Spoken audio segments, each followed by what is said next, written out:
We do believe that this was a timely and appropriate bill to bring up. I know that it doesn't happen very often. It's not a common occurrence.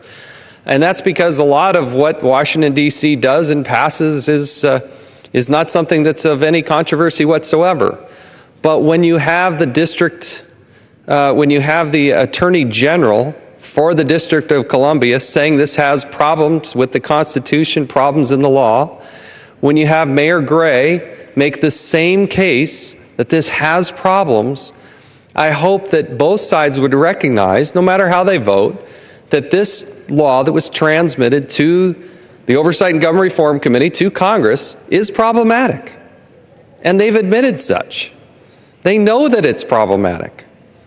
And I think we have a role and a responsibility to add our voice to that. That's what the Constitution calls for. So the Constitution makes it clear that Congress does have the ability to exercise the ultimate legislative authority over the District of Columbia.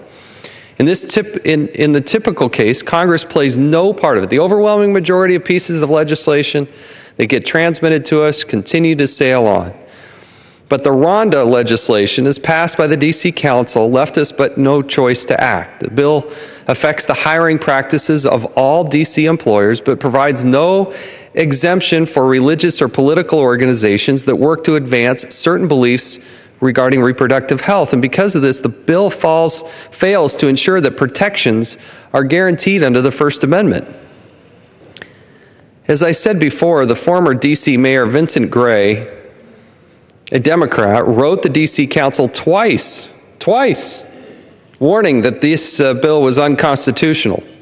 To fix the problem, Mayor Gray recommended the council include an exemption for religious or political organizations. But the council and the current mayor ignored Mayor Gray's request, which would have alleviated the constitutional concerns. He ignored that. The current mayor ignored that. If they had taken Mayor Gray's advice, I don't think we'd be standing here today talking about this bill.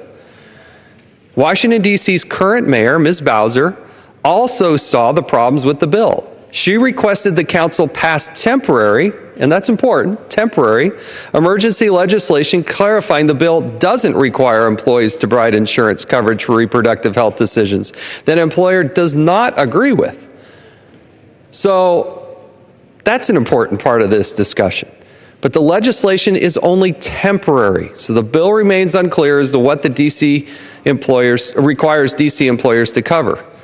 Now, the other point that I would put in place here is Washington, D.C. has been a city for a long time, a couple hundred years, I think, a long time, and this legislation has not been in place. We're not trying to erase something. We're saying that the bill that was transmitted to us is problematic. And there are ways to remedy and fix that. Some would say, well, it's been fixed by this temporary piece of legislation, but that hasn't been transmitted to us. The D.C. Council had an opportunity to provide us that temporary, but they didn't. Maybe they would in the future. Maybe they will in the future. I don't know. But that's not the bill that's before us today. What I'm arguing for is the same thing in concept as the Washington, D.C. Attorney General. It's the same thing in concept that the D.C. Mayor Gray have said, and it's the same thing, quite frankly, that the current mayor has argued is problematic because she wanted to clarify that the very arguments we hear back to us, that their bill doesn't actually do that. We're not trying to affect that. In essence, saying that we're right, that we're not trying to get into this dangerous, unprecedented territory, which a lot of us find offensive. And so, Madam Speaker, I think what we've done is very reasonable in our approach.